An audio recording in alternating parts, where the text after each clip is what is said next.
But I'm looking at the three of us in order, and it really is like the beginning of a beard. Travis, you're in the middle. It's like a regular beard, and then your main cabin builders over in the Grizzly Adams over here on the left. Ladies and gentlemen, boys and girls, welcome back to New Heights, a Jukes Original show presented by Wave Sports and Entertainment, a show where we pressure NFL coaches into running the quarterback sneak or any version of the sneak on fourth down. I mean, why not? It's the most beautiful play of all time. Beautiful indeed. We are your hosts. I'm Travis Kelce. This is my big brother, Jason Kelce, both NFL vets. And New Heights has a new episode coming to you every Wednesday. Don't forget to subscribe on YouTube or wherever you get your podcast, and follow the show on social media at New Heights Show. All righty. Coming up on this episode, the Eagles are the last unbeaten team in the NFL. We Eagles. Who would have thunk? Not me. Also, Chiefs looking good. Back on that horse. You Impressive. thought? Well, You thought? we're going to get back into that as well as some media criticism and maybe a fun surprise. But first, as always, news from New Heights. We got our second primetime shout-out, Trav. I know you were playing. I watched it happen live. I got to say, it's pretty cool to get shouted out on primetime television. It is pretty cool, man. Especially by, the ones that have been doing it for such a long time. The guys that are the best at doing it, man. Like Mike Tirico, For sure. I mean, Collinsworth has been doing it for years. I will say Tirico seemed like he was genuinely excited about it. He thought it was good. I don't think Collinsworth it didn't seem like he really thought it was as good as. I don't know if he's a podcast guy. He is or a talk show kind of guy. Maybe. Well, I think I will say I think he is. I don't know if he owns the majority stake, but he's definitely involved in PFF. So I think your little PFF conspiracy might have skewed his opinions about this podcast and its legitimacy. Well, that's not nice. It's just a conspiracy. Nobody really believes what I said, do they? I sure don't. Chris, if you're watching, we're not just spouting conspiracies, and thank you for the shout out. Next bit of news. Travis, it's your birthday. Well, not today, but when this airs, it'll be your birthday. What do you think, man? The big 33, Larry Bird. Grant Hill, baby. Woo! 3-3. Man, these legs feel like they're 25, baby. Especially after a win like that, man. That was fun. And then, birthdays are always fun. I can't get excited for my own birthday, man. I'm here for everybody else's, man. But when it's mine, I get real. It's fade off into the background. But I understand. Yeah, I don't like to go crazy on my birthday. I like to just be around friends and family. That's it. Yeah, after 21, birthdays are having people sing happy birthday to me is one of the most awkward feelings ever. Like that feeling for me is just like for the 10 seconds I'm just sitting there like, all right, here we go. I guess we're gonna ride this. We're not gonna. We all know how this ends. And we're all just going to continue it. Dude, I don't know why.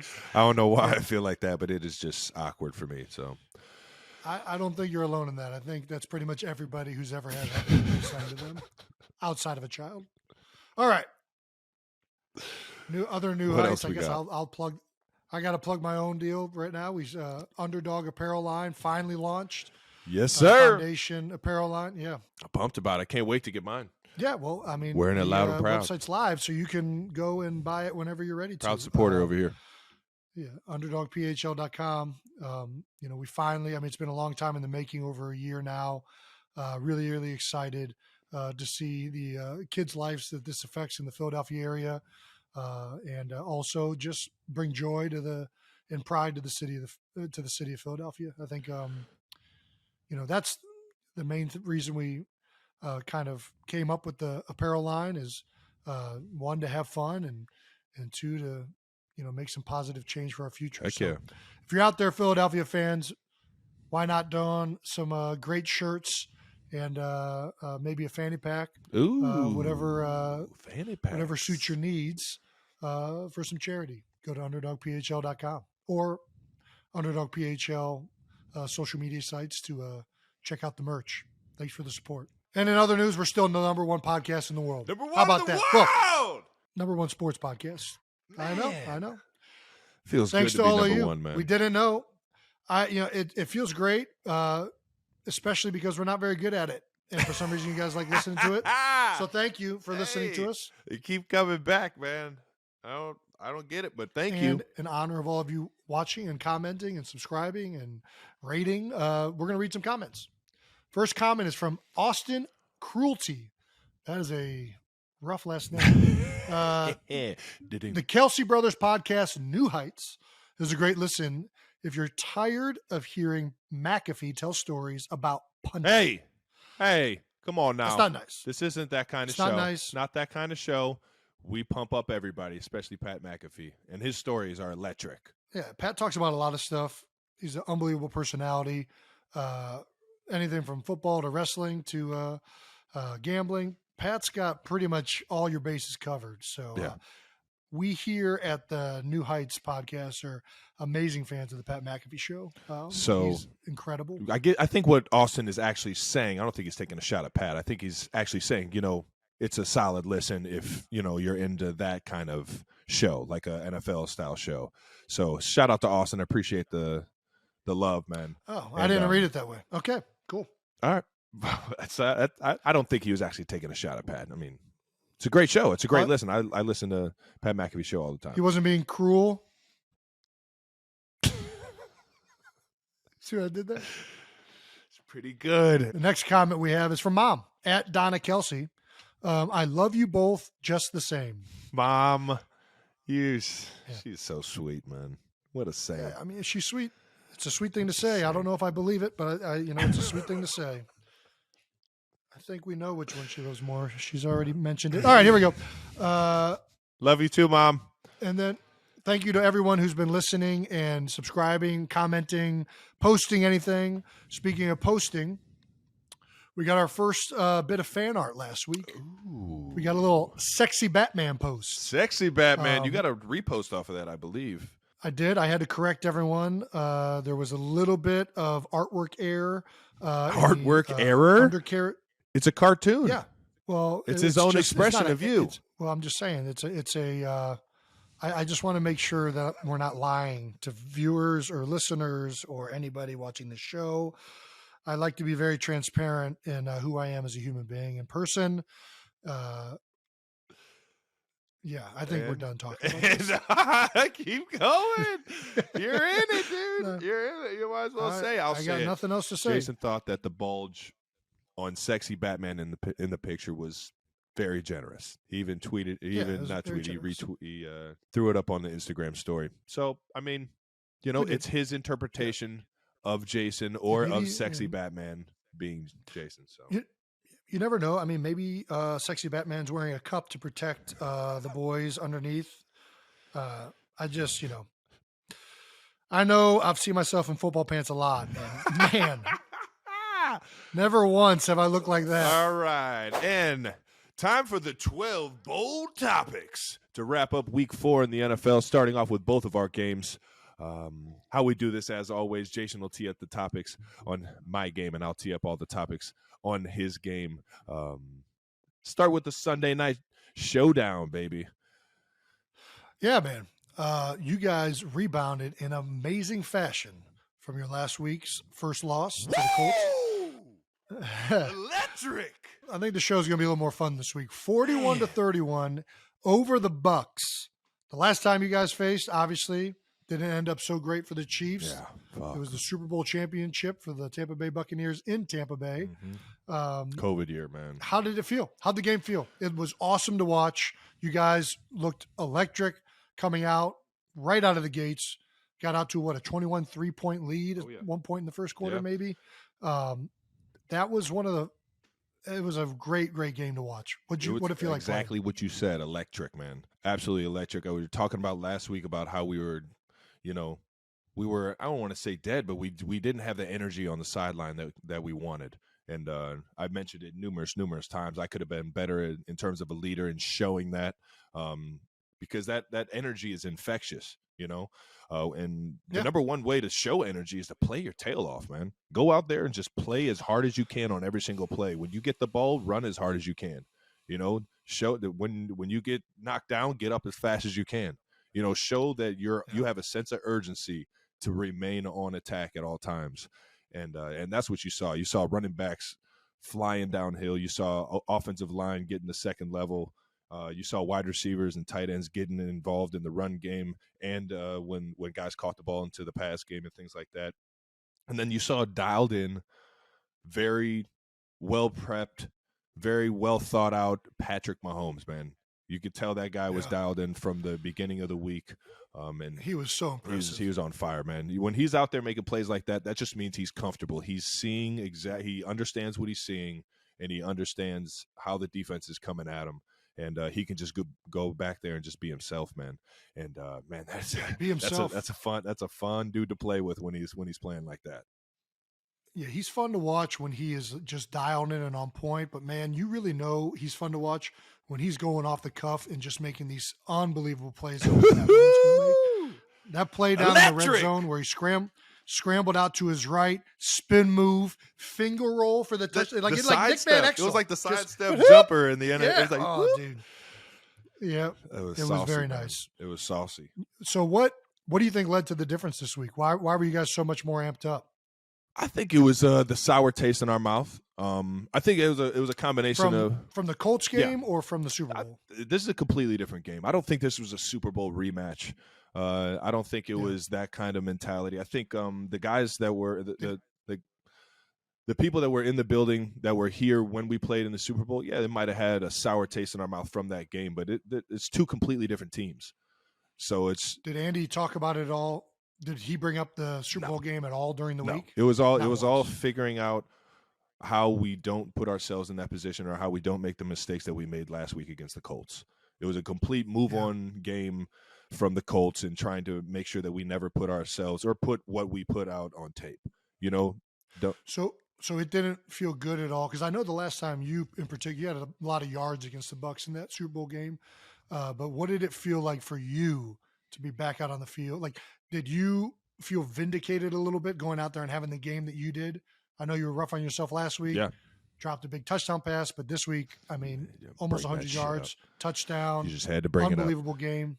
No, I am 100%. I think it goes back to saying how I had that sour taste in my mouth. Anytime I play bad against a team, the next opportunity I get to play that team, I am fired up, man. I'm ready to get going. They didn't get my best fight. I'm going to give them my best fight, and I'm going to prepare so that my opportunities that I do get, I'm ready for. With that being said, it was good to feel that after the game, that the fact that, I had gave them, I feel like I got the better of the matchups across the board. And that, we came out with a win and we came out with energy, and I led my team to victory, or I helped lead my team to victory. And that feeling is the best feeling after a game. Yeah, you guys all led your team to victory. 100%. You guys, in every phase, it seemed like everybody was fired up. It was a very fun game to watch on the Chiefs' behalf. We talked about your stats from this past week. For someone that never played tight end growing up, what's it feel like to be one of the all-time leaders in receiving yards? You're at 5 right now, all-time in receiving yards in tight ends. You finally passed Gronk. What's that feel like? It's crazy, man. And I honestly, going from number 6 on that list to 5 on that list really doesn't change for me. I think being recognized or being in that group of guys right there, because it's an honor, man. And it was an honor when I was at 6 and Gronk was ahead of me, because I look at Gronk as one of the best to ever do it. It takes me back to when I was in college and nobody knew that guy, Travis Kelce. Nobody knew that guy. And I was hoping. Who's that guy? Who is that guy? Who's that guy? He's a quarterback. He's a quarterback from Cleveland Heights. He's a quarterback that moved to tight end, that didn't take football serious. Didn't take it perfect. Got his shoulders hurt. Yeah, exactly. Right. I was nothing in terms of on anybody's radar in the NFL outside of Cincinnati Bearcat fans or Cleveland Heights fan, like Cleveland sports, high school sports. Nobody knew who I was. And moving into my senior year, nobody knew who I was. And having to switch that dial and turn it into something, that you could be proud of. Reading those guys' names off and thinking that one day I could be a part of, that group of guys. listed on a sheet of paper, accomplishing the things that they've accomplished. That was all a dream, man. It was nothing but a fantasy, and trying to almost didn't feel realistic. No, it did at that point in my life, not a chance. I mean, nobody even knew who I was. So it was just, me dreaming and trying to figure out exactly how to get to that point. And to be honest, it started with just eliminating all the distractions in my life. What was distracting me from being a great football player? My focus on the field. Where is your focus on the field? Is it on the defense? What if I'm not understanding the defensive side of the ball, how am I going to be good at what I'm doing? Yeah. Another distraction, off the field. What are you doing when you're not in the facility? Are you treating yourself like a professional athlete? Are you showing people that you want to take this opportunity and turn it into a profession, knowing that you're in school and you're being evaluated?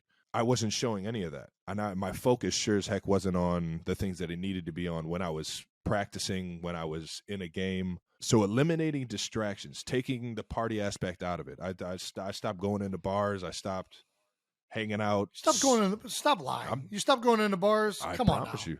I swear you can ask anybody at the University of Cincinnati, brother. You're going into bars now, though. Like, what are you talking about? The bars didn't have nothing to do with it. I think that the scene of what I was going through in college was I had too much fun, and I was easily pulled away from what I needed to focus on. So the being in that scene, there was always another party.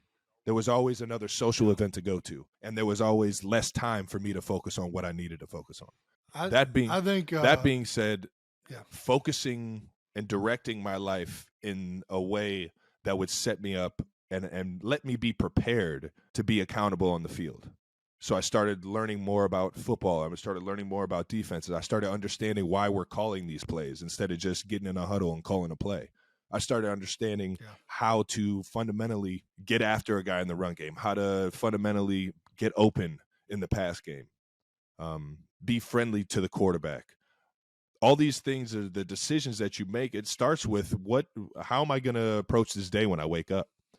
And I approached my day completely different, knowing that it was my last opportunity to even get on a radar so I could get a chance at being in the NFL. Yeah, I guess let's go into your background for the listeners that don't know. So Travis, coming out of high school as a quarterback, goes to Cincinnati. In his second year at Cincinnati, he has the unfortunate circumstance of getting drug tested for marijuana on a NCAA test. So he's suspended for a full year. They got me. Kicked off of the team. Had to earn his way back. Once he gets back, he's moved to tight end, and he deals with some injuries. Gets a shoulder injury here. So really, for your entire college career, you really only played one full season, which was your senior year. Correct. Yep. And I remember that time because I was there for most of it outside of your last 2 years. Right. And I think what you went through was one of the best things that could have happened to you. I really do. I think adversity is a strength. I think adversity makes people better, makes people stronger, makes people aware of and humble enough that this whole thing can be gone, and it makes you appreciative. 100% it does. I feel bad for, in some cases, the 5-star rival recruit who has an unbelievable college career, then goes to the pros and is drafted first overall, and has to figure that life lesson out later. You and I were both fortunate to deal with that early on in college, and in a way that really wasn't,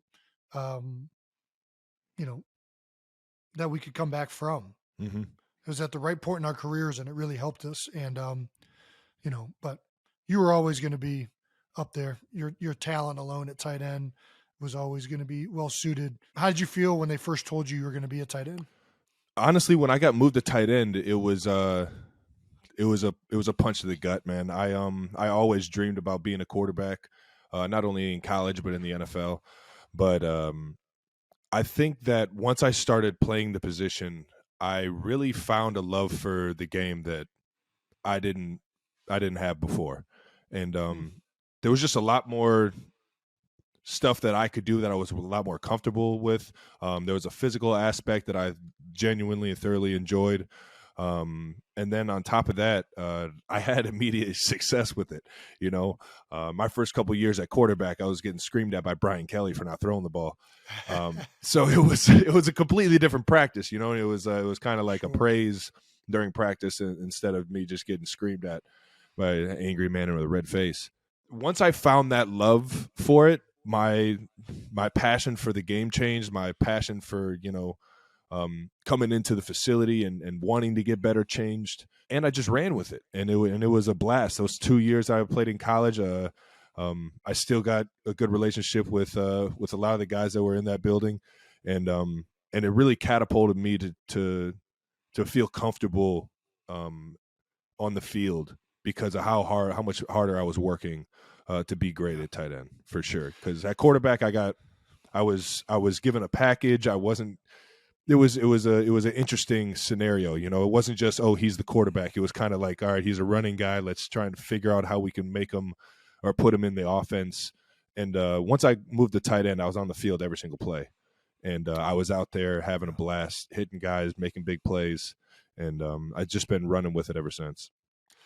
Yeah, I think the vast majority of guys in the NFL have changed position at some point or another, and I don't think that that's surprising, to say the least. I think changing positions is great, and if there's any young guys out there that are upset about changing position, whether you're in Pee Wee, high school, college, the NFL, embrace it, man. I used to play linebacker, running back, played receiver at one point. Travis played quarterback for a long time before he moved over to tight end. I know so many teammates of mine, especially offensive linemen, that have been skill position players before. Mm-hmm. This game has a way of finding the position that suits you and is geared towards your skill set. And the more you fight it, I've seen guys fight it and it just hasn't worked out. Nope. You know what I mean? Yeah. The guys that embrace it and really take on the new position, not only are you usually more skilled and talented for that position, but also you carry over that frame of reference in the position you just had. 100%. When I play center, I think about and I think feel run gaps where linebackers are aligned. You know what I mean? Like I was like, when I was a linebacker, if I lined over there, it was because we were doing this. If I lined up here, it's because we were doing this. And I carry that over into what I do. 1,000% and I guarantee do the it's same thing. Yeah, at tight end. I mean, can you imagine thinking of being a route runner in a tight end, but also thinking about it from the perspective of a quarterback? That's a tremendous strength. 1,000%. I see. And on top of that, just being in that locker room, or not being in that locker room, but being in that skill position, like meeting, hearing what they're being taught. Yep. What do we like? What we're running this high low on the flat defender. Well, yeah, you need to run your flat as fast as you can to try and absorb the flat defender so that we can throw over the top and get a big gain.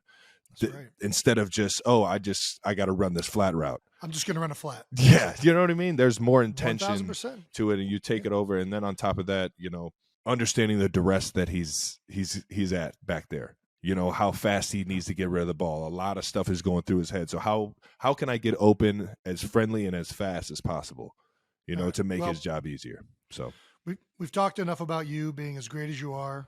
I think you're the best tight end ever. Who's on your tight end Mount Rushmore? Don't do this, man. You're going to make me select 3. You already mentioned it. There's 4 tight ends. Yeah, I know. Unless you're putting yourself on there, which I'm there. I mean, you are there, but I think you're going to put yourself there, though.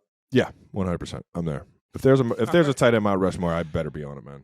I agree with you. Who are the other 3? Who are the other 3? I'll say it like this. If you're going to have a Mount Rushmore, you're leaving some guys off. So I don't want anybody to get butthurt here.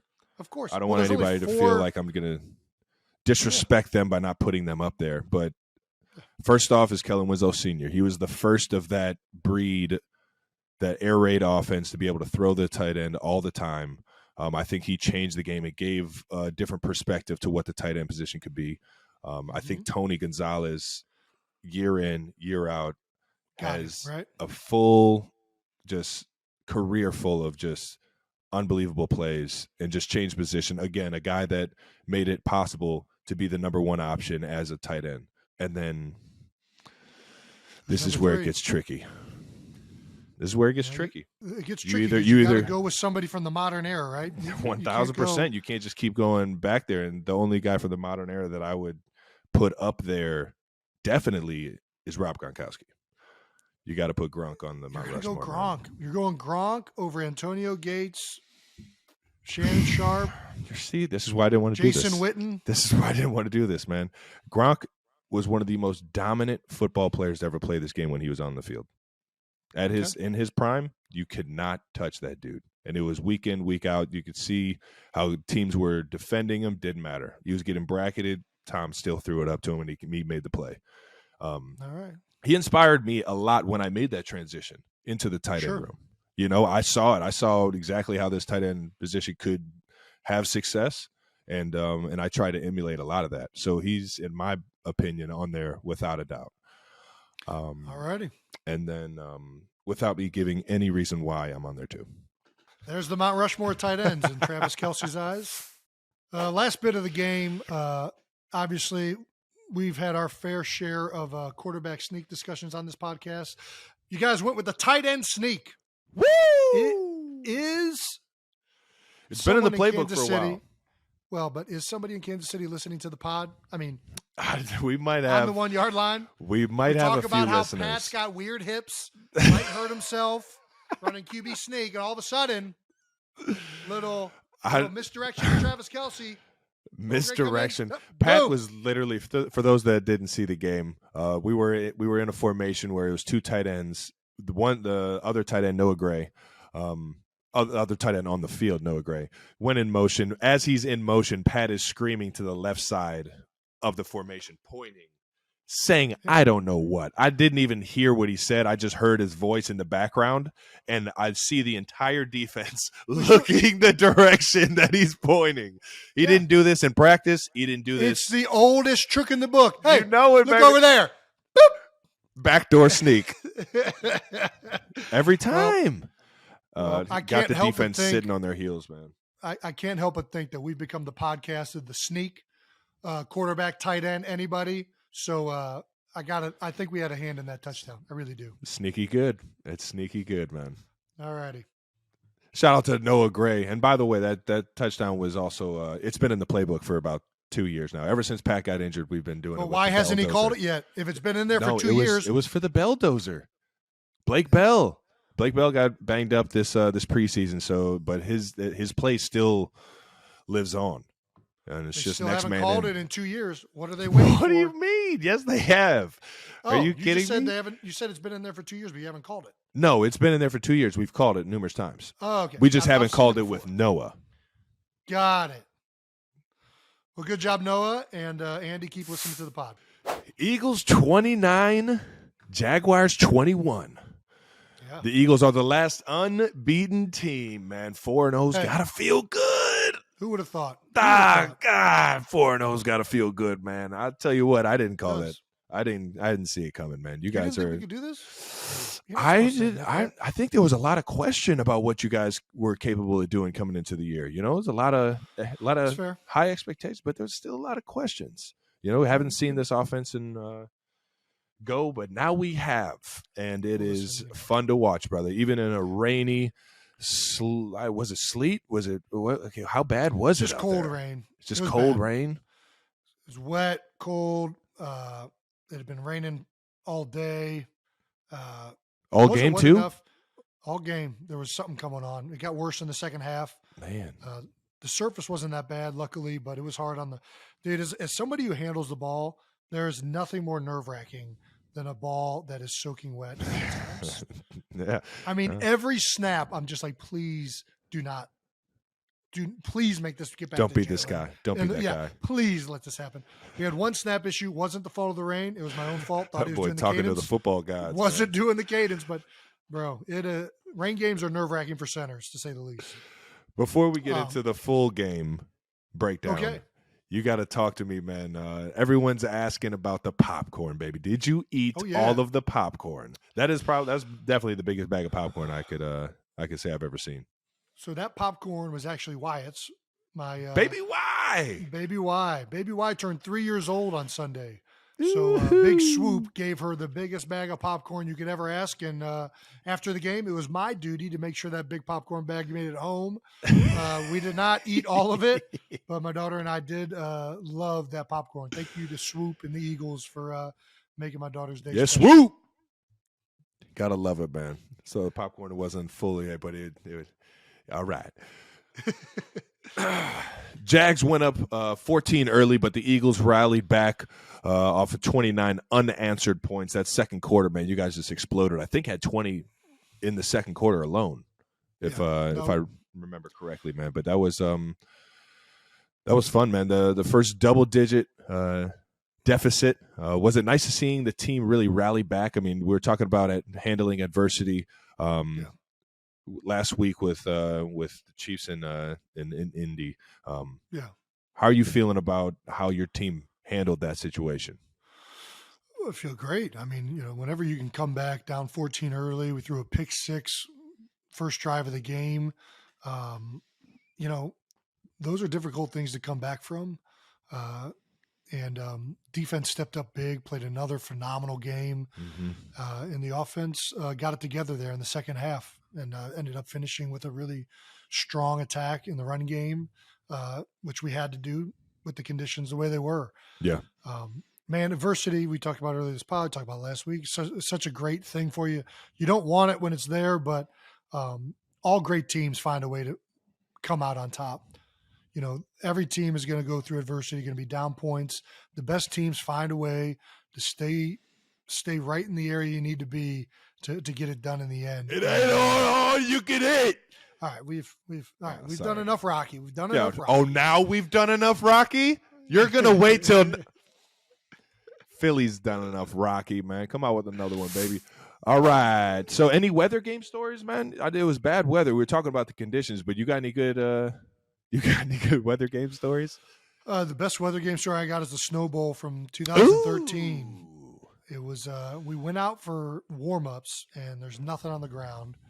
And all of a sudden, we come back out for the game, and it is covered. I mean, covered. 6 inches of snow. It's a blizzard, full-on blizzard. It just kept coming down, too. It did not stop. The Lions were wearing white. So I'm literally in my stance. I look up, and I cannot see the secondary. I couldn't see the safeties. I'm like, dude, this is a competitive advantage if I've ever seen one. And luckily in the second half, LaShawn McCoy somehow found a way to be the only person that could get traction. I remember we would go unbelievable game. Oh, it's crazy. It was unbelievable. It was like a storybook game. And that's why, dude, weather games are the best. They're annoying at the time, but there's something about whether it's rain, mud, snow, it makes the game like magical a little bit. Like it becomes much more a game. Dramatic, yeah. Yeah, it really does. And man, this last one with the Jags was so physical. I mean, you had to be, and they have a great run defense. They have unbelievable. They got a bunch of athletes, man. A bunch of athletes, a bunch of first-round picks that are just flying around right now. Yeah, they were the number one rush defense in the NFL through the first 3 weeks, and they were there for a reason. I mean, these guys are stout up front, and we knew in order to be competitive in a rain game, you got to be able to run the ball. You're going to have to be able to somehow find a way to get it done. And talking about being stout, talking about being stout, Jeff Stoutland. Jeff Stoutland, is he the GOAT? You guys just at the number one run defense in the league, and you guys just walked them. I don't like using the term GOAT. I feel like everybody uses the term GOAT. GOAT, whatever. Him. Yeah. Stout's amazing. He's regarded as one of the best, if not the best, offensive line coaches in the business for a reason. Whether it's his teaching, his schematics, how he game plans, all of that is important. But man, what I really think makes Jeff Stoutland incredible is his mentality each and every day. his consistency, his energy, his passion. Man. You can't go into a meeting with Jeff Stoutland and think that you're going to be just, I'm just here, not paying attention. He's going to ask you a question. You ain't watching movies, bud. And if you're not ready to answer that question, he is going to you're eat you alive, man. Oh my gosh, I love that, man.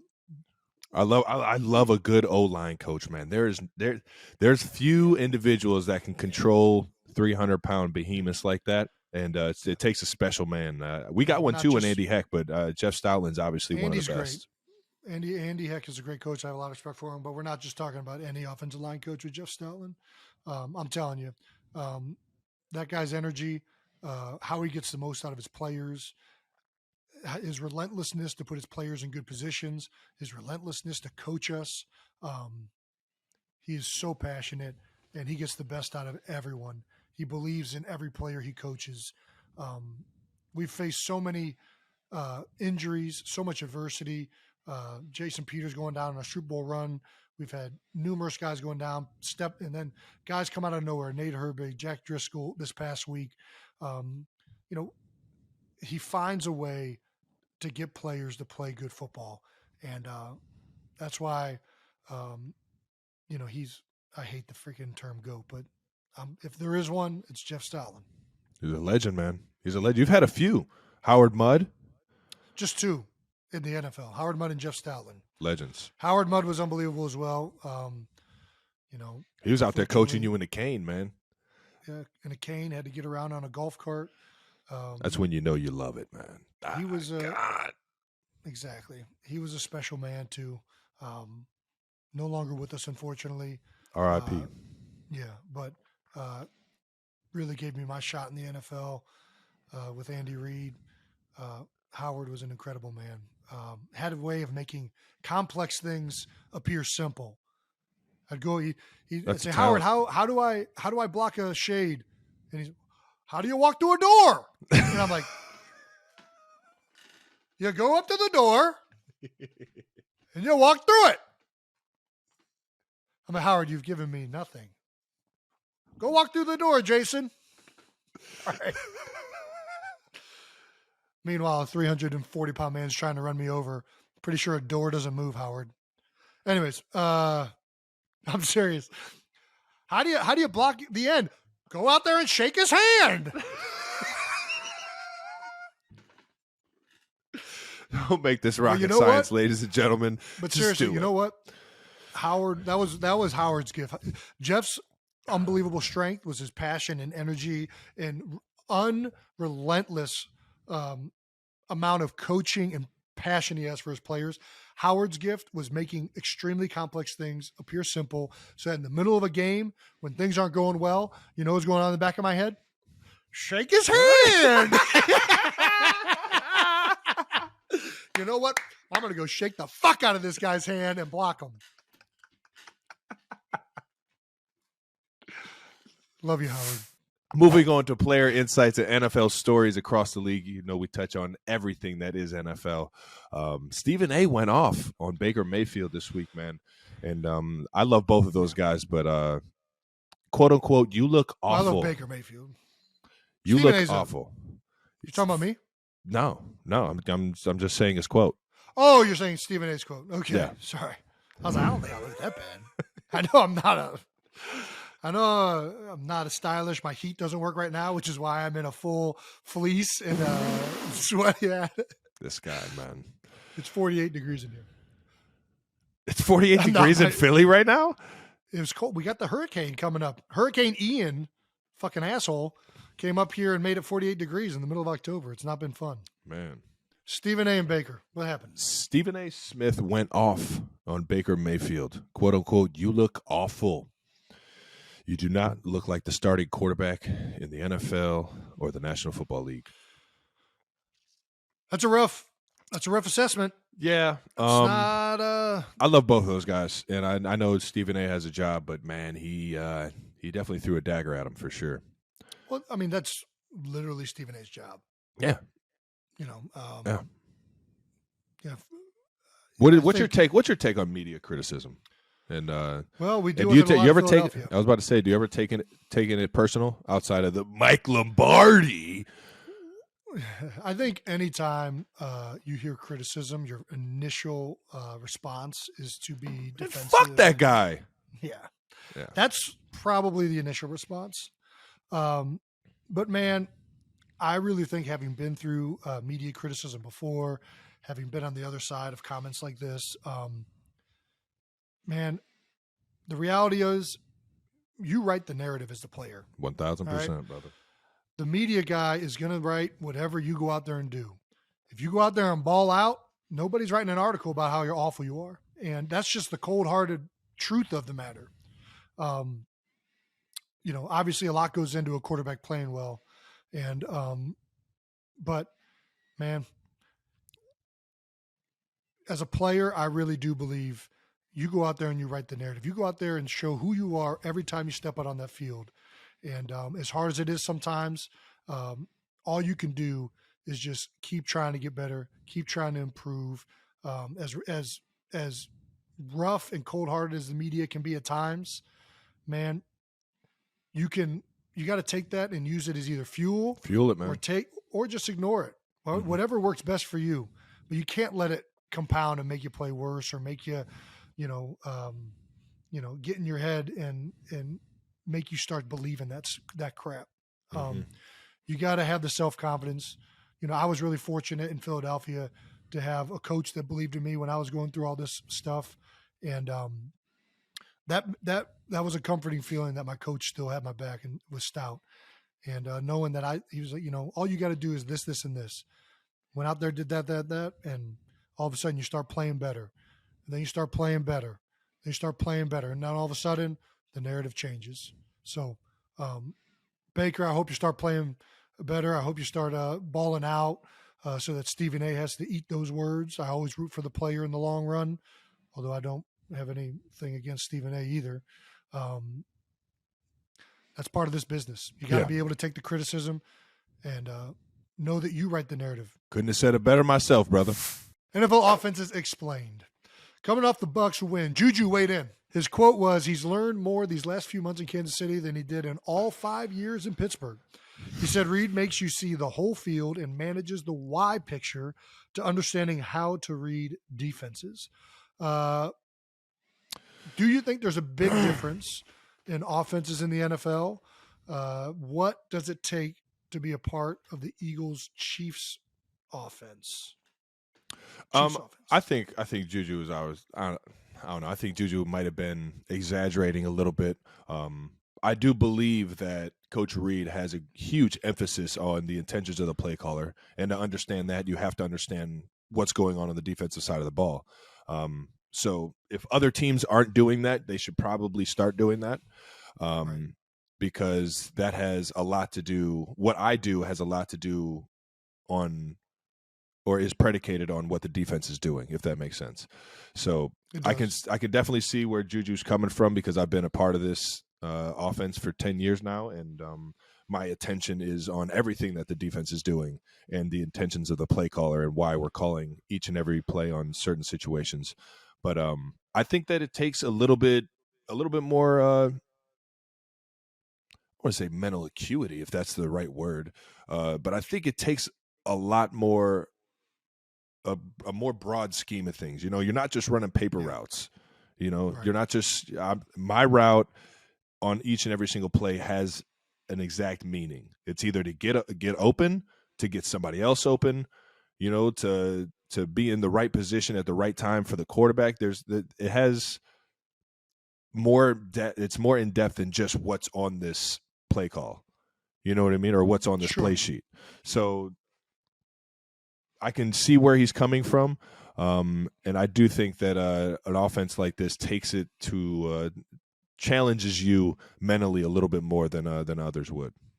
Yeah, I guess I do think, first of all, I think that this comment is less about speaking poorly on Pittsburgh's offense and more just emphasizing how great of a teacher Andy Reid is and how unbelievable he is at educating his players to make them better at their specific positions. But I do think different different offenses lend themselves to being more suited for either, receivers, quarterbacks, running game, offensive line. What are the big differences between different types of offenses? Obviously you guys run a West Coast offense with Andy Reid. It's like a West Coast, spread combination now. It initially was West Coast when I got here under Alex Smith and Jamal Charles. Single back formations, a lot of two tight end sets, inside, outside zone, power every now and then. But for the most part, you're throwing that ball. Yeah. You're airing it out. And, we're trying to stretch the defense. Yeah, and I think receivers and tight ends need to know a lot more about coverages, potentially need to know a lot more about all of these things. Would you agree, or do you think that's not true? I 100% agree. If you want to be great at it, for sure. Yeah. You know what I mean? If it's just a part of the offense in certain situations, like it is in a what would it be, a true pro style offense, or what do we call in the Well, what are the three? I would say the big three offenses in the NFL would be West Coast pro style and Shanahan offense, which is kind of a blend, a mixture. It's its own thing, and heavy dominant outside zone, boot, play action, screen game offense. Yeah. Which I have always been jealous of the offensive lineman in that offense. That looks like a fun one to run, but we're doing all right with Jeff Stoutland and the coaches we've had here. I do not get excited watching those games. You know what I mean? Well, yeah, but I think the Shanahan offense strength is run and play action. 100%. So you got to be great at running the ball. This is the new wave of the NFL. You're seeing these coaches hired everywhere.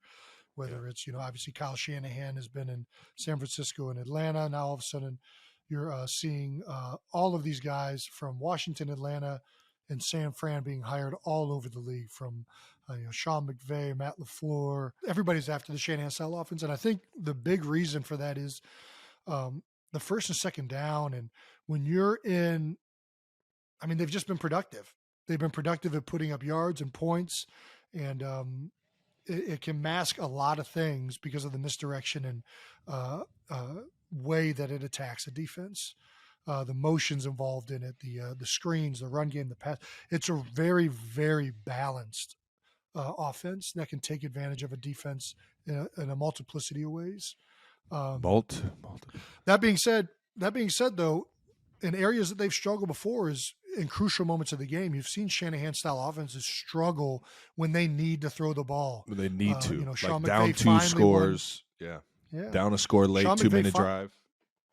Yeah. Sean McVay finally won a Super Bowl this year, this past season, but it took them a while to get there. And I think a large part of that was, when they were in tight games in the playoffs and things like that, you saw them struggle at times to do drop back protection. But they still had a guy that had been in an offense that was a huge pass heavy offense. So Stafford has been in, you're talking about Stafford. Yeah. Stafford has been that dude in the I want to say the air raid offense, but he's one of the best to ever do it when you talk airing it out. So they had that guy 50 times a game. Yeah, they had that guy that's been in that position, that's ran, you know what I mean? A lot of these teams just don't have that quarterback that can just sit back there, evaluate the defense, and have the big arm to be able to put it anywhere out there on the field. And it's certain when you're in tight games, tight windows, big time moments, you got to be able to be on the money in those kind of situations. And and that's why you've seen Green Bay and the Rams obviously jump out, but these are these Shanahan style offenses that are so good first, second down, regular football, but then they also have quarterbacks who have dominated drop back pass and 2-minute drills and can operate that offense their whole careers. The blending of those two of realms and offenses has led to some of the most prolific ones. Although the Rams are kind of struggling this year, didn't do so hot on Monday night, but I got faith that McVay and Stafford and company will get that thing going. So that leads to the question, are offensive systems built around the QB, or are QBs built around the system? There's only one answer. It should be. Yeah. If you're a coach and you're not building your system around your players, The fuck you're are we not a doing? good coach. What are we doing? Yeah, you got to build the system around what the players do well, what their strengths are, where avoid and try and mask what their weaknesses are. You can try and make them better and do things to make them more well-rounded players. But once you're out there on game day, I don't know why anybody would run an offense that's not built around their quarterback. If there's one way to have a bad offense, it's to run it with a quarterback that can't do it. That sounds like a great coach. What are we doing, man? Ending that segment, New Heights Stamp of the Week. Woo! Who you got, Trev? I got my guy TJ Hawkinson taking his game to new heights, man. A career best 8 catches for 179 and 2 tubs, man. He was a close game away from winning it, and it's shout out to TJ, man. A guy I got a lot of praise for. I think Detroit doesn't do enough with him. A very versatile guy, both in the run game and in the pass. And it's cool to see him have a career high this week. Who you got? Yeah, my it was a difficult one to choose from this week, but I saw a little clip online, and I knew right away that I had to give this guy some love. My man Garrett Bowles running down, giving max effort down to the 5-yard line, thinks he can jump faster than a man running full speed to catch him. And then mid-jump just, no, this is not going to happen, and falls. Dude, if you have not seen that clip, do yourself a favor. Go to Twitter, Instagram, wherever, TikTok. I don't know where you watch these types of clips. Wherever you choose, check out my man Garrett Bowles. Just tremendous, just unrealistic effort. He was never getting there, folks. I think he thought he was in blitz. Like, that's a guy who's played blitz too long. Where 100%. That's a you hit that B button, move. it gets you an extra 5 yards. No, that is a player who is much faster than you, full on sprinting. Gravity is working against you, player. You leaving your feet is not helping you. It's not going to make you go faster. Alrighty, we did want to touch on something that happened just last night. Did you catch out the Bobby Wagner hit? Yes. I'm not talking about in the game. Dude, somebody is going to catch a case doing this, man. And you get a fan streaker, you get a streaker on the field, or somebody flying like. He wasn't a streaker. This was a pig activist, I think. He was an activist. He was trying to save pig lives, I think. Noble cause. Not gonna lie, I love bacon. So. Yeah.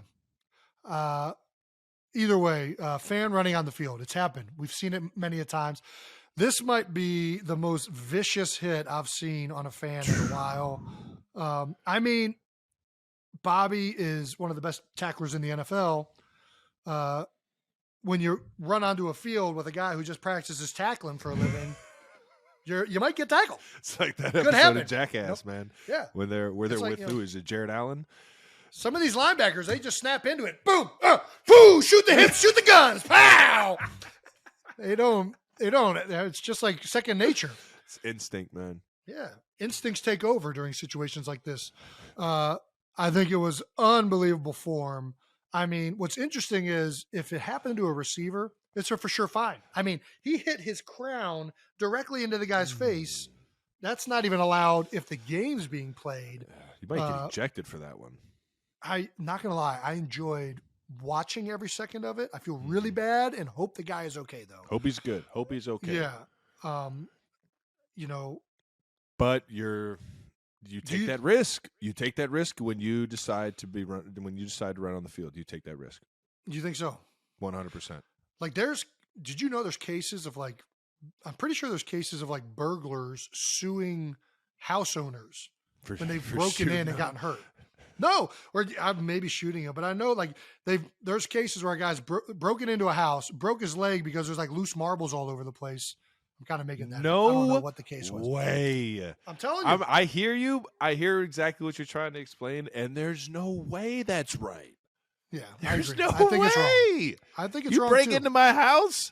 Yeah, I think it's break ridiculous. your leg doing it. That ain't on me. I agree. I think it's ridiculous and it's preposterous. So hopefully Bobby's in the clear on this one, and hopefully the activist that ran on the field is okay, and all the other activists watching are not going to try and stop a football game again, or at least when Bobby Wagner's out there. Not right now. Real quick, Trav. We know it's your birthday coming up. Yeah. It's coming up tomorrow when this airs. Yes, sir. So the 5th of October, baby. Well, in honor of your birthday, you don't know this, but the New Heights team has decided to celebrate by bringing on our first guest. And boy, is it a doozy. Is this real? It's real. It's happening. Our first guest is a blockbuster actor, comedian, and, of course, Kansas City Chief fan. I present to you our first New Heights guest, Mr. Paul Rudd. This guy really is here. Happy birthday. That's pretty good, How guys. about that? Thank you, guys, man. Paul, what's going on, baby? Man, I'm so excited to crash your podcast. Dude, To wish you a happy birthday, Travis. I'll tell you what, I did not expect you to show up on this screen, man.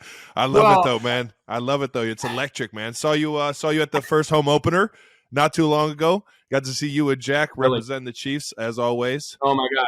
So exciting. It was, it occurred to me, and I've been bringing my kid to Arrowhead since he was 6 years old. That was the first game he's seen where he didn't have to wear like a winter jacket, because we're always there later in the year. Christmas holidays, It was amazing. It was a beautiful night, and it was a great game, and it was great seeing you. It looks like you're held hostage right now. This is like a hostage. Where are you? This is my timeout corner. Nothing on his walls. Yeah. It's my timeout corner. Yeah, I just I choose not to put the straight jacket on and look like a complete insano. But I'm working on the decor as we speak. Work harder. Yeah, exactly. It looks like you're putting in zero work. Just trying to figure Jason, out. it looks like you're kind of. It's like you're getting ready for Christmas. That's what I'm going for. I'm like a Christmas year-round kind of guy. One day I'll have the white beard. It's coming in quicker than I wish it would. And we're here. Yeah. But I'm looking at the three of us in order, and it really is like the beginning of a beard. The Travis here in the middle is like a regular beard, and then your main cabin builders. Over in Grizzly Adams over here on the left. Like that show on TV. Oh, yeah. Little do you know, he has some carpenter work in him. Paul, I can't thank you enough for joining us. How does it feel to be on the #1 sports podcast in the world? And do you feel one of the world, nervous? baby? Do you feel a little nervous? Yes, I do feel nervous. Absolutely feel nervous. How did you two first meet? I've been curious about it because Travis told me you guys are friends. You know each other. How did this originate organically? Well, I mean, I want to say, I remember when, you joined the Chiefs. I follow everything, and was very excited. And I feel like I kind of got to know you really through Dustin Colquitt, I'd say. DC, man. Colquitt, baby. Yeah. His holiday parties, and then we did some stuff on camera for a gentleman in the city that I remember he was going through some stuff. But yeah, I think that was definitely the first time we met. It was actually, I think it was at your house. Yeah, we did the recording. Well, you've been to my house. I have a picture of you. I have a picture of you and my mom, and it's so funny the height disparity between you and my mom. There's this picture where it's like I think she comes up right to your belly button. Not a very tall woman. No. Sweetheart though, absolute sweetheart. But she loves you. She loves you, as do I. My God, man! This I appreciate you is jumping on, man. This is it's like you got Peyton and Eli, but now this is the one. This is the good brothers. The brother duo, yeah. The good brothers. What's your favorite memory being a Chiefs fan, Paul? Is it the Super Bowl 54? Is it? Yeah. Yeah. It is without a doubt. I mean, it's honestly one of the greatest moments I've ever had in my life. It's nice when a moment can happen in your life and you're aware that it's one of the greatest moments. And it was during the Super Bowl, and I was with my kid, And, he and I were watching it, and we watch every game. We follow everything in the offseason, his whole life. And every year, it's always, look, the team is great. We got a lot to look forward to. Next year, we're going to get them. And when you have that conversation, so many times, it's heartbreaking. And then I feel you. We were at that game, and Damian Williams ran around the side. Woo, baby. And it was like, oh my God, there's not enough time. We went, and I knew it. And my son turned to me and burst into tears. And I hugged him, and he wouldn't, and I wouldn't let go. And I just said, we just won the Super Bowl. He's crying for 5 minutes, like a lifetime of just pain and joy and everything, like coming out. It was so amazing. And then when he pulled back, he had blood all over his face. He had a bloody nose. Just squeeze him too hard. Emotion. Tears couldn't. Yeah, maybe I crushed him. Tears couldn't contain it. Everything came out, and he's like, "Oh, cool," and he's bleeding. And then I try to take selfies, like just a idiot. And it was, but it was honest. It was honestly, that moment was one of the greatest moments of my life. The culmination. I saw you right afterward on the field, and we just remember just bear hugging you. Bear hugged you. Oh. I've got that. By the way, they took it was in. There's a picture of you're hugging Jack and me, and there was a picture of it in the USA Today. I have it framed on my wall because it also says Travis Kelce hugging teammates. They know you're a part of it, baby. The whole kingdom was on the team that day, man. That was a fun moment. Oh man, what a thrill! Memories will last forever. That was an absolute thrill. So, Paul, you said earlier also that you were watching this last game Sunday night. Did you happen to see the tight end sneak that the Chiefs ran? And did you see Travis? With Noah Gray, like when he went Noah Gray, baby. But did you see Travis's play acting skills on the side? I don't know if you noticed. Mahomes was looking at him. Yeah, look Trav had to kind of sell it. An act of distraction. Yeah, as a professional actor, how do you grade Travis? Oldest trick skills? In the book. A lot of commotion over here. Sneak in the back door. Been working for years. Yeah. Been working for years. It's amazing. Great acting. I've seen you pull that off more than once. It's awesome. That was great. I was overjoyed. You're the man. No, it always works. 92% play right there is a sneak. QB sneak, man. 92%. Jason did the stats on. Before this was even set up, which is so funny now, my first tweet was 92% of the time it works every time, which of course is one of the most iconic sayings of all time. That doesn't make any sense. It's nonsense. Classic, man. Do you follow the Eagles at all, Paul?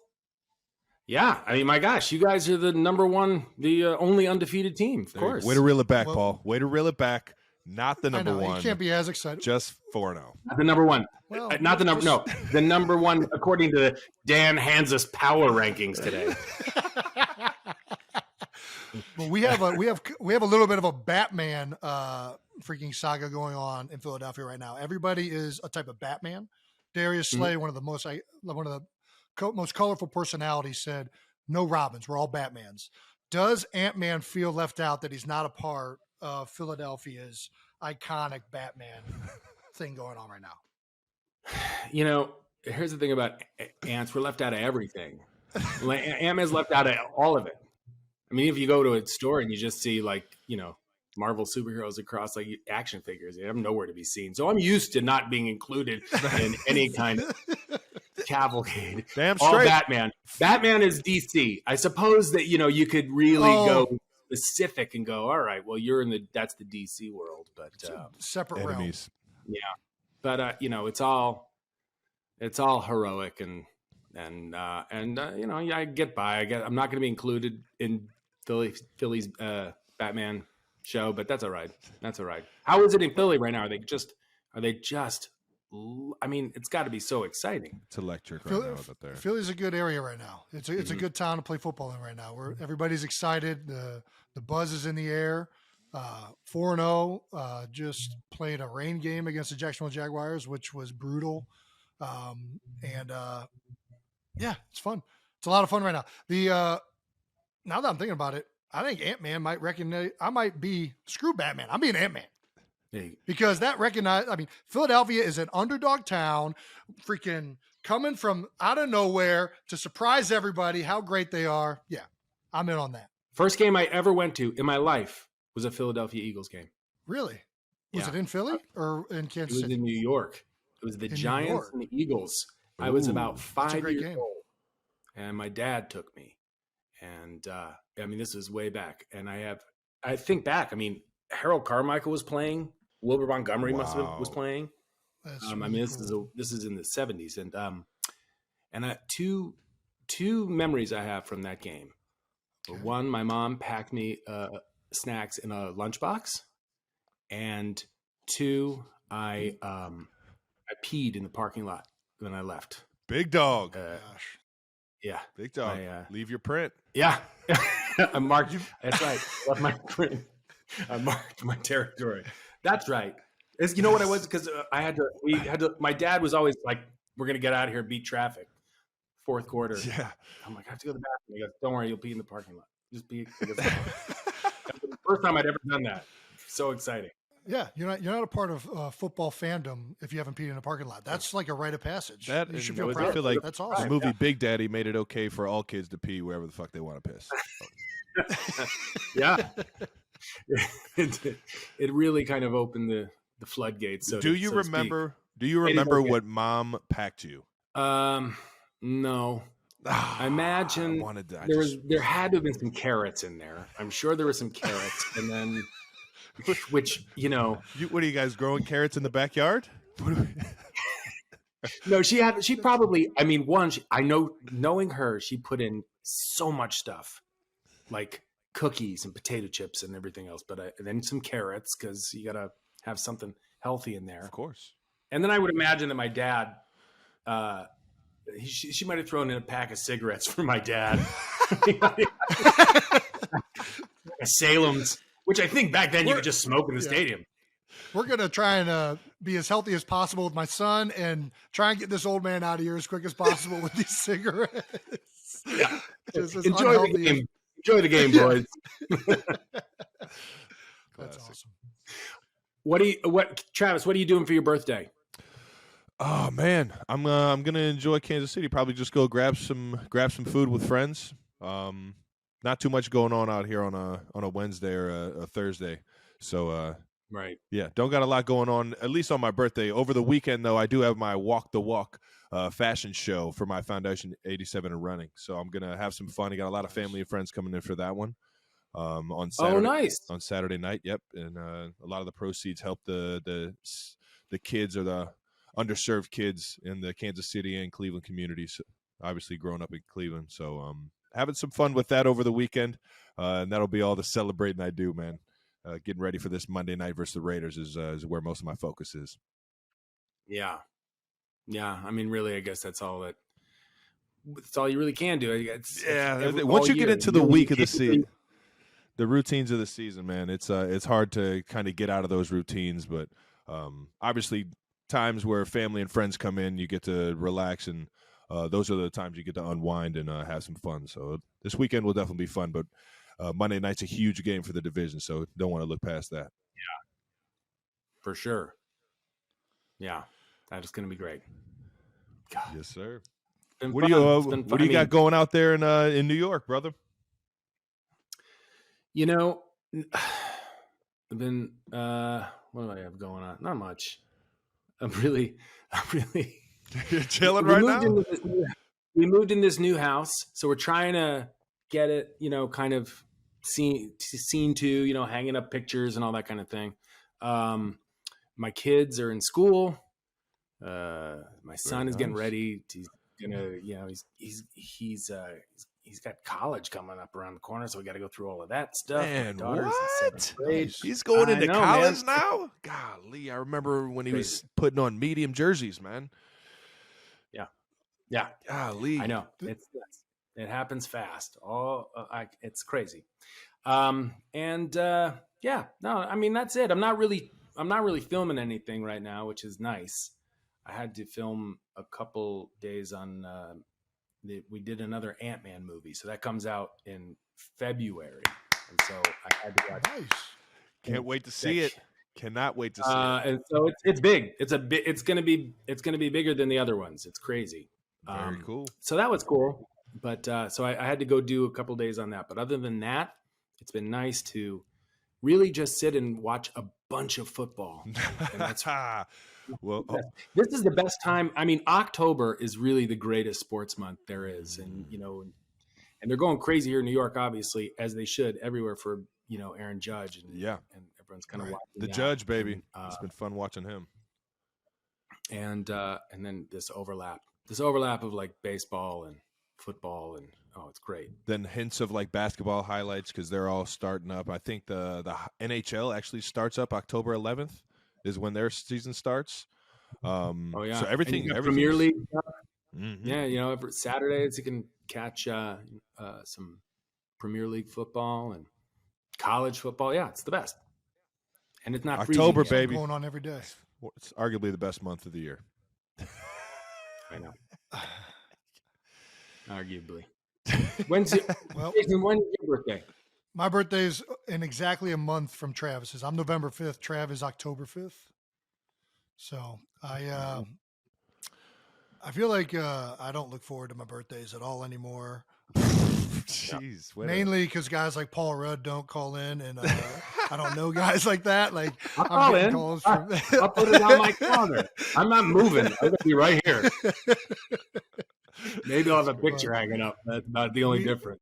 We just celebrated my daughter's third birthday, so we're pretty far away from college, but man, it feels like even just 3 years has flown by. So I can't imagine what it's going to be like here.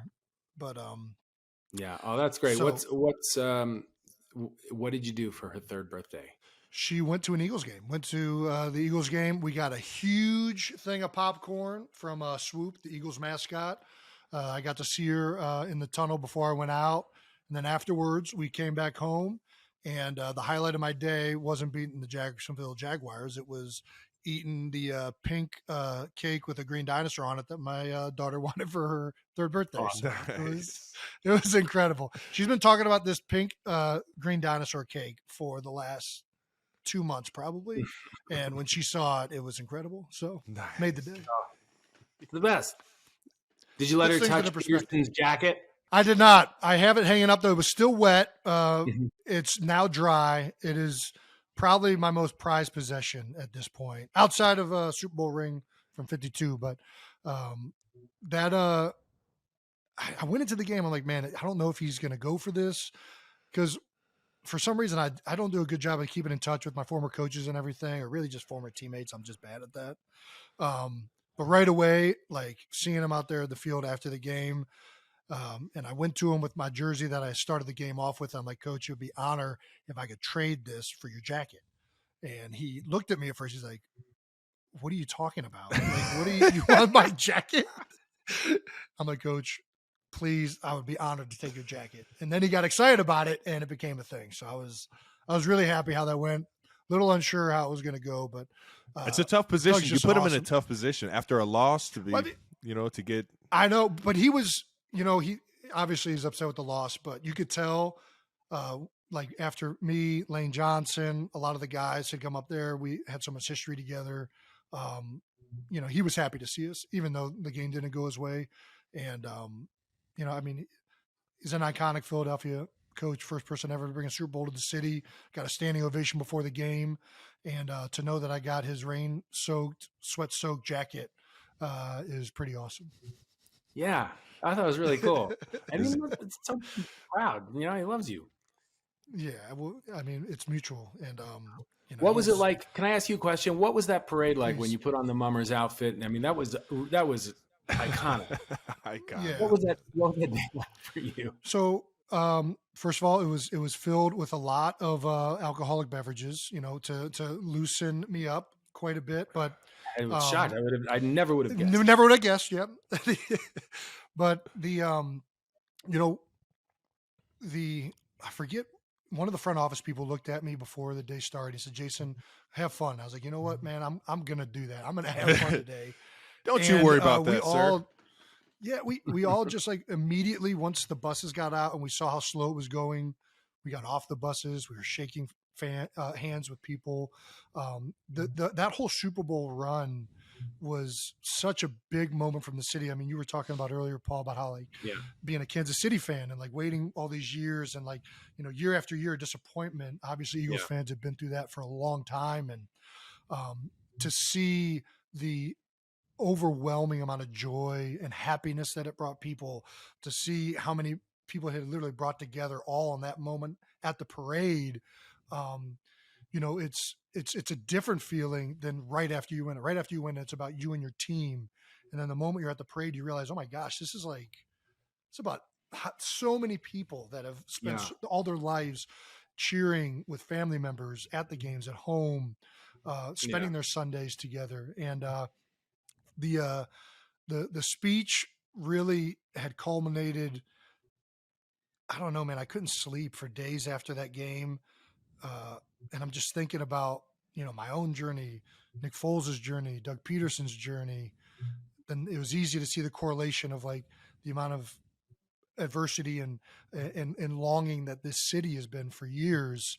And man, it was almost like it had to be said. I didn't really need to write anything down. In some ways, it just felt natural coming out. And, you know, I'm really happy that so many people in Philadelphia were able to share that experience. And, man, it was awesome. It really was. It was great.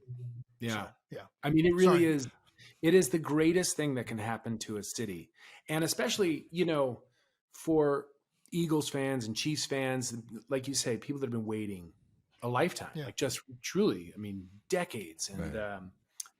And when you think of, you know, there's so many people and it's like their relationship with their dad, and then there's somebody passes on away and it's like, that's the first person they think of. It's so enormous. This is what sports can be. It's like, it's the best. One of the great, it's the best. One of the great memories I have from after that Chiefs run, Travis, was when I saw that footage of your dad on the sideline. Oh yeah, when Papa Kelce. I watched that.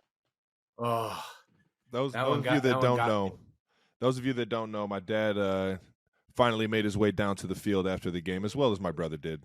But he jumped right into my arms, and obviously, you know, it always hasn't been just I don't know. Me and Jason haven't always been that top recruit, that top draft pick. So it's been I don't want to say an uphill battle to prove ourselves, but it's definitely been a fun journey of us working our tails off to get to that mountaintop. And my dad just mentioning how much he loved seeing me in that moment, knowing that we had persevered and got through a lot of stuff. You know, it was just it was awesome. It was awesome to cherish that moment with my dad, knowing that he was always on my side through it all, and he always believed that I could do it. Yeah, you know, I haven't seen Dad in tears too much.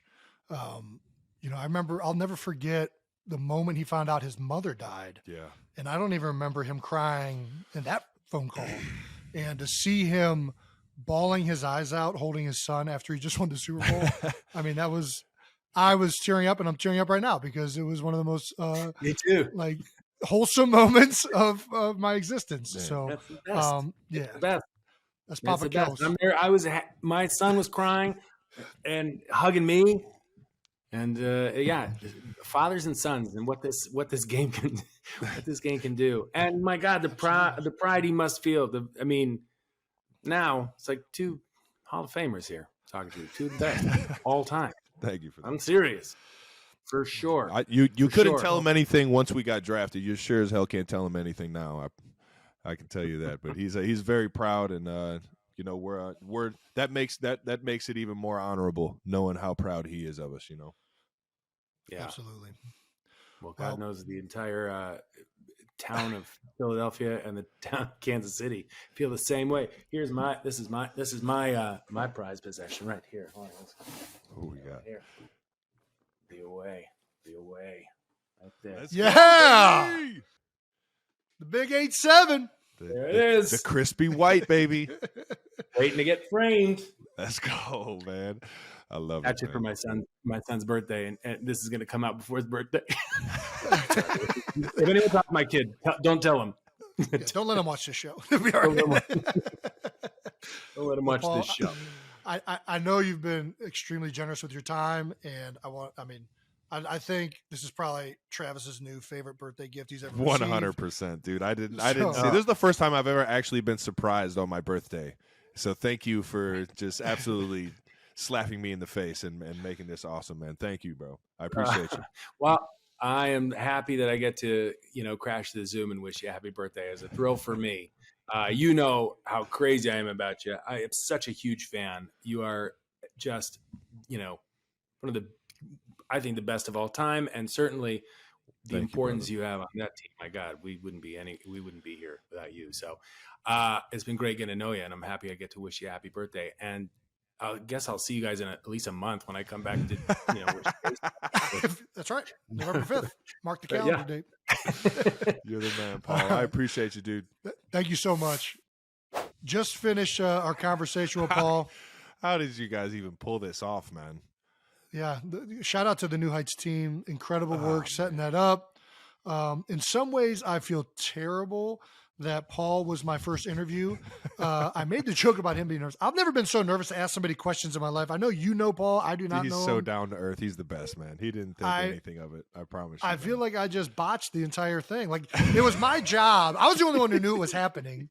There was a lot of weight on your shoulders right there. I was supposed to make sure it happened flawlessly, and I didn't know what to do. Did you meet him at any of because he's at every single AFC Championship game that we've had at the house. I've seen him multiple times in the stadium with his family, and never have said Just anything didn't to want to bother him. him. Yeah, I mean, that guy gets bothered so much. Like, even the 60% of the time it happens like, how many times has he heard that joke? I mean, I just feel so terrible.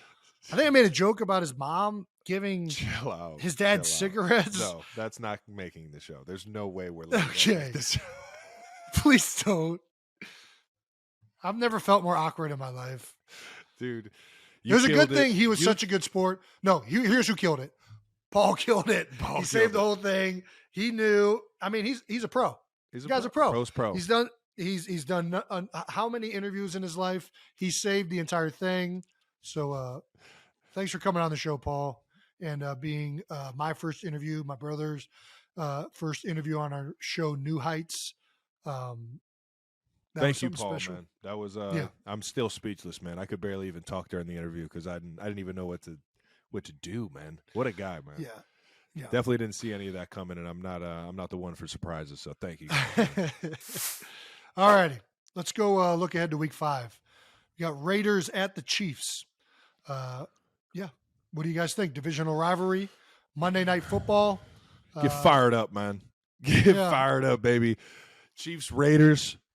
Legendary divisional rival. I get fired up for every single one of these games, man. Ever since my rookie year until now, especially when you get to play on a Monday night and both teams are great teams. Raiders trying to, prove that they are that team, which I think they have all the pieces to be one of the best teams in the league. And, at times have shown that they can be very dominant on both sides of the ball. So it's going to be a fun matchup. I always toy around with the Raiders fan base and let them know how good I've got the Raiders in my career. I'm definitely biting my tongue against this defense. I'm not going to say too much, but I always have fun with those Raiders fans, man. They're very passionate, and they make it known whenever I see them that they're Raiders fans. There you go. I played in the old Raiders stadium back when they were the Oakland Raiders that got to witness firsthand the oh my gosh, the black zone. What's it called? The black hole, baby. The black hole. The old Coliseum. I don't know why I just called it the black zone. You want to talk about some good trash talkers? That was a lot of fun. That's why I have so much fun. Right on top of you.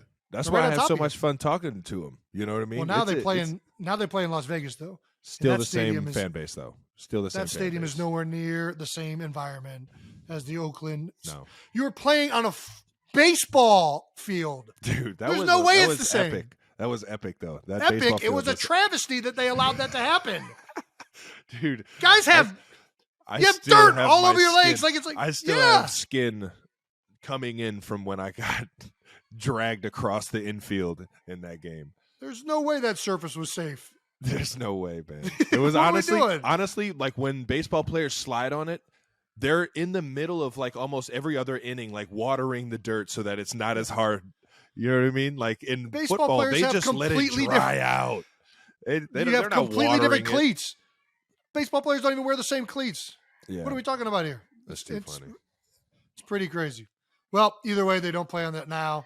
The new stadium Looking looking forward to seeing what they come with. Somebody my daughter is losing her goddamn mind. Eagles at Cardinals going to the desert, in my AZ. friend. Yeah, we just played a game in freezing conditions that was wetter than any game I've played in a long time. And now we're going to go to the desert and play in 92-degree heat. Talk about bring your chapstick. Some differences here. It's going to be dry. It is a dome. Great grass. I love the Arizona Stadium. I really think they did a great job with that one. Yeah. I Cardinals, they've been really good. They were really good this past week. They've kind of been hot and cold a little bit, but it seems like they're playing well right now. Get to play against my former buddy Zach Ertz. Ertzy. It'll be great to see him. He had a great week last week. He did. This is my third week in a row playing a former Eagles Super Bowl era teammate or coach. So yeah, it'll be great to see Zach. I'm happy he's out. He's doing well out in Arizona, and hopefully we can go out there and beat him. You doing a jersey swap with him? I mean, it's got to be. I mean, probably. It's got to be a jacket swap. You got a jacket swap with everybody. No. Jacket swap is reserved for. Well, really, it's reserved for Doug Peterson, but coaches as well. That's a coaching thing. I think I can't swap. We're going to swap jerseys. I hope. If Zach, there's going to be a lot of people asking for Zach though too. I had to fight for Carson's. We'll see if I can get Zach's as well. No. Trap game? I don't think it's a trap game. I think the Cardinals are a good team. They're the home team, and we better show up. Yeah, they got their fearless leader back in J.J. Watt. He's always a handful. I think he's playing more inside than a DN now. Have you played against him since he's been out in AZ, or you probably haven't played him a lot in your career because he's in the AFC? Yeah, I played him in Houston quite a bit more when he played inside. I played him 1 year when he was in AZ, where he's played more of a defensive end spot rather than 3-tech. Obviously, tremendous player, talent, skill set. So, yeah, we got to be geared up. Shocker, another week, another great defensive line. Man, it sure is fun playing offensive line, but, we got to, fire up, baby. Yeah, we got some good play. We got some good guys, too. So I'm looking forward to it. This is a big one for us. You know it. Well, that's it, folks. That about wraps up our 5th episode. Is that that's all we got for you. 5 episodes in, baby. Number 1 in the world. Yeah! Yeah, that's it. 5th episode done. New Heights happen every Wednesday during the season. Watch and subscribe on YouTube to the New Heights channel, and you can follow us anywhere you use social media. Once again, thank you to Paul Rudd for stopping in and being the first guest and surprising me for my birthday, man. One of the best birthday gifts I've ever gotten. That was awesome. And once again, New Heights is a Jukes original presented by Wave Sports and Entertainment. Follow the show on all social medias at New Heights Show for fun clips throughout the week. And thanks to our production crew every single week for getting us set up and helping us have fun and just cut it loose on here. Have a good one, guys. Thanks for tuning in.